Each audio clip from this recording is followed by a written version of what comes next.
आज कारगिल विजय दिवस है।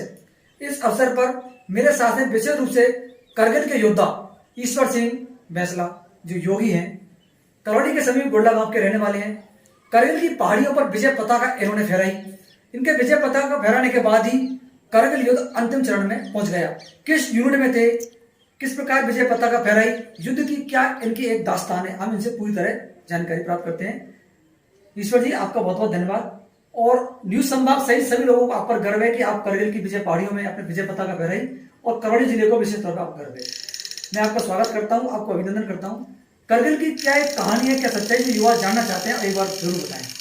कब युद्ध शुरू हुआ, कैसे हुआ, क्या रहा? जी, मैं ईश्वर सिंह बैंसला योगी, रहने वाला गुल्ला पहाड़ी, जिला करौली। मैं 22 फरवरी 1996 में सेना में भर्ती हुआ। उस समय हम लोग ऑपरेशन विजय के दौरान हम मानस वाले एरिया में डिप्लॉय थे। वहाँ से हमें आदेश मिला कि पाकिस्तानी सैनिकों के द्वारा अपना 1 अल्फा राष्ट्रीय राजमार्ग जो लेह से और श्रीनगर को जोड़ता है, उसको कवर कर रखा है, अपना आवागमन बंद कर दिया गया। हमें मानसवर से जो आदेश मिला, हम वहाँ से निकले पूरी यूनिट के साथ। रास्ते में हमारे ऊपर काफ़ी पाकिस्तानी सैनिकों के द्वारा बमबारी की गई, लेकिन हम बचते बचाते अपना यूनिट से ही वहाँ जाके पहुँच गए। उस समय फिर हमारे वहाँ पर 2-4 दिन का क्लाइमेट हुआ, वहाँ हमको डिटेल बताई गई। तब तक हमारी जानकारी में यह था कि वहाँ सिर्फ कुछ उग्रवादी बैठे हुए हैं, पाकिस्तानी सैनिकों का हमें जानकारी नहीं थी। फिर हमें फर्स्ट अटैक का आदेश मिला तोलनिंग पर, जो कि 22 दिन तक चला। उस युद्ध में हमारे major lieutenant colonel Vishwanathan, major Rajesh Adhikari, Lal Singh, सरदार रणधीर सिंह, राजकुमार आदि शहीद हुए। ये 3 अटैक हुए थे हमारे द्वारा। लास्ट में हमारी कैजुअलिटी भी हो गई थी। इस वजह से हमको सेकेंड राजपुताना राइफल और 18 कैनेडियन दोनों मिलकर अटैक किया था, और फिर हम सक्सेस हुए। आप कितनी तारीख को वहां गए और सक्सेस कब हुए? हम वहाँ पर 14 मई 1999 से 22 मई 1999 से 14 जून तक वहाँ रहे, 22 दिन। ईश्वर जी, जब आप लोग गए थे, आमने सामने की गोली चल रही थी, आपकी यूनिट पर लगातार हमला हो रहा था, लोग शहीद भी हो रहे थे, तो मन में क्या चल रहा था, कैसे हो रहा था, उसके बारे में युवाओं को जरूर बताएं आप। सामने गोलाबारी होती है तो हर आदमी को डर भी महसूस होता है, लेकिन देश का जज्बा होता है तो आदमी लड़ता है, और वही हम लोगों ने किया। क्या दृश्य था, दृश्य क्या था आमने सामने का? क्या था? आमने सामने इधर आप थे, तो युद्ध बंदूकों से हुई, हथियारों से हुई, या आमने सामने हाथों से, क्या हुआ? पहले तो उनके द्वारा जो वेपन थे, सपोर्ट वेपन, उनके द्वारा उन लोगों ने फायर किया, और लास्ट में जब सेकंड राजपुताना राइफल के साथ जो अटैक हुआ, उसमें आमना सामना हुआ। आमने सामने बिल्कुल है, कुश्ती जैसी होती है। बिल्कुल, आपने उनको उठा के फेंका। आमना सामना अटैक हुआ, उसमें हमारे भी नुकसान हुआ। उसमें कुछ वहाँ के जो पाकिस्तानी सैनिक थे, एक सैनिक का तो गर्दन काटी गई थी राजपूत राइफल के साथ में। कुल मिला के नरसंहार हुआ था। उसके बाद फिर वो कैसे भाग गए होंगे पाकिस्तान से? हाँ, फिर नहीं, वहाँ से वो उस जगह को छोड़ के टाइगर हिल, जो उससे ऊंची चोटी थी, वहाँ पर जाके डिप्लॉय हो गए। वहाँ पे जाओगे। उसके बाद फिर टाइगर हिल्स पे आप पहुंचे। हाँ, मतलब एक चोटी को आपने विजय पताका टेरलिंग वाली को।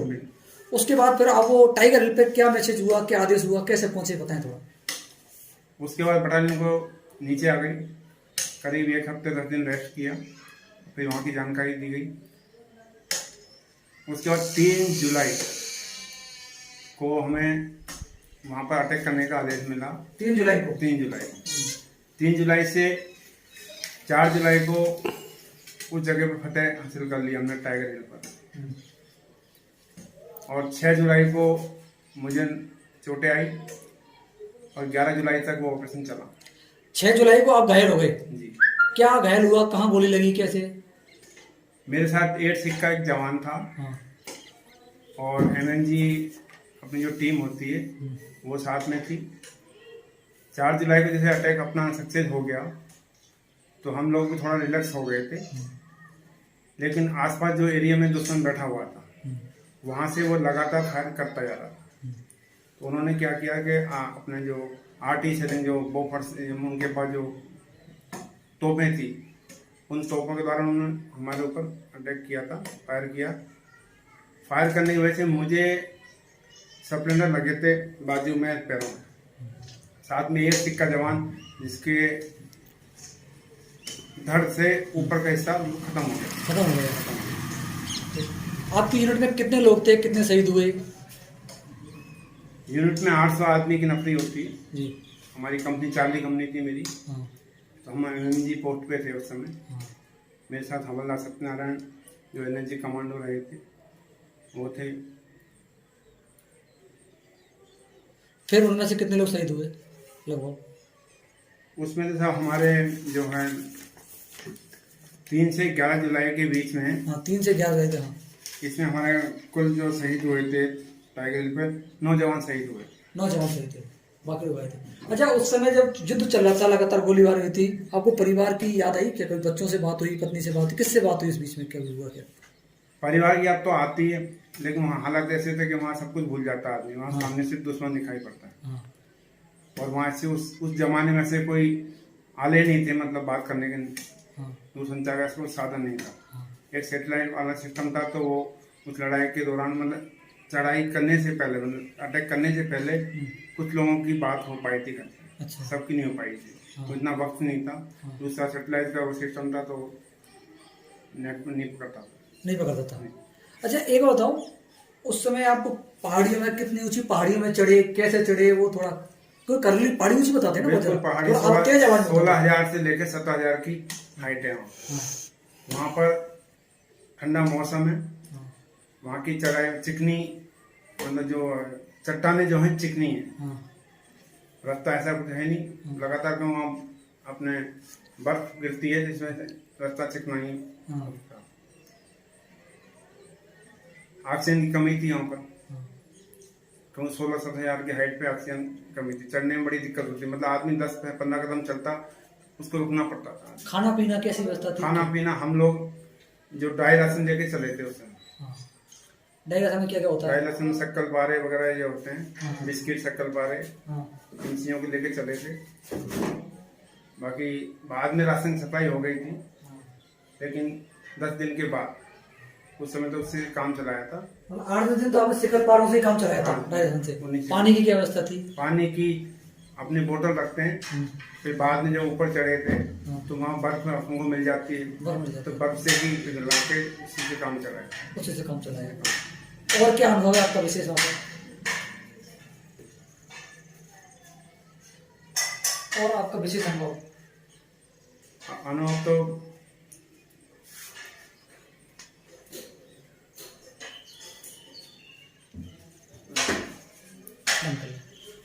ये ईश्वर सिंह जी का परिवार है जो करगिल युद्ध के विजेता रहे हैं। हम उनकी धर्मपत्नी से पहले बातचीत करेंगे। आपका क्या नाम है जी? आशा देवी। आशा देवी जी, जब युद्ध चल रहा था तो आपको क्या सूचना आई, क्या मिली? क्या आप टीवी पे जानकारी मिली, कैसे मिली? अखबारों में, टीवियों में मिलते थे समाचार, तो कि बहुत ज्यादा लड़ाई चल रही है वहाँ पे। हाँ, फिर? तो वो जब पोस्टमैन आते, चिट्ठी लाते, उस टाइम मोबाइल वगैरह तो ही नहीं थे। हाँ। तो उनसे पता चलता था। तो चिट्ठी जब उनके पास आई, पहली चिट्ठी, उसमें क्या लिखा आया? उसमें ये लिखाया था कि मेरा हल्की सी चोट लग गई। हल्की चोट लग गई है। फिर जब उस टाइम एडमिट थे हॉस्पिटल में। आप उस समय कहाँ, करौली रहते, कहाँ रहते? नहीं, मैं गंगा पर रहती थी। उस समय गंगापुर रहती। किसने पढ़ाई चिट्ठी आपको, कौन लेके आया था? और परिवार के सदस्य कौन कौन था आपके पास? नहीं, भैया थे, पापा थे। और पोस्टमैन लेके आता था, मेरी अलग से चिट्ठी आती थी। अलग चिट्ठी आती थी? भैया के लगाती, मेरी अलग आती थी। हाँ। तो उस टाइम बड़ा प्रेगनेंट थी मैं, बड़ा वाला। हाँ, मतलब आपकी शादी हुई थी। देखिए, आपको इस परिवार को दिखाना ये जरूरी है जो नहीं, उस टाइम में बच्चा, उस टाइम डिलीवर होने वाली थी मैं। हाँ। तो मैं उस टाइम टाइम चिट्ठी आती थी तो मुझे बहुत टेंशन होती थी। हाँ। फिर उन्होंने लिखा भी तो मुझे याद है। क्या लिखा है इन्होंने बताओ? इन्होंने ये लिखा था कि जो भी मेरे बेटा है या बेटिया है उसको आप बहुत पढ़ाना हाँ और उसको भी अच्छे वो बनाना, हाँ ऐसे नहीं रखना बहुत पैसा छोड़ के जाऊंगा। हाँ। फिर मुझे मालूम चल गया कहाँ चोट लगती है। तो आपको मालूम कब चला चोट कैसे लगी क्या? और उन्होंने कहा चिट्ठी में लिखा था तो मेरे हल्की से हाथ में चोट आ गई। हाँ फिर? तो उस टाइम में बहुत टेंशन में आ गई थी और बहुत रोती थी अकेली पड़ के। फिर आपको उनसे कब बातचीत हुई, कब पता उसके है? 2 महीने के बाद में 2 महीने की बातचीत कैसे हुई बातचीत?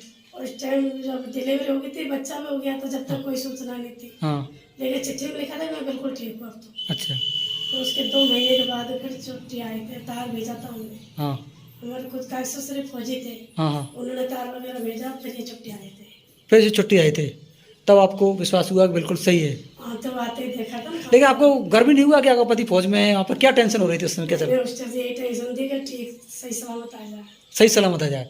और परिवार के लोग कोई फौज में है आपके में और भी? हाँ मेरे काकी ससुर थे, मेरे ससुर थे। अच्छा आप सर भी थे तो वो सब लोग आपके पास आते थे? हाँ सब आते थे, सब अच्छे रखते थे परिवार वाले। हाँ तो बेटा ऐसा कुछ नहीं है, तो हल्की सी लगी है। हल्की से लगी है। तो फिर आपके इनसे टेलीग्राम से बात हुई होगी आपकी? हाँ नहीं उस टाइम एक बार हुई थी बस। एक बार बात हुई, उसके बाद आई। बेटा उसके बाद क्या नाम है आपका? सर अमरजीत। आपने सुना है पापा के बारे में कुछ कहानी? क्या कहानी सुनी बताओ, क्या किसने बताया?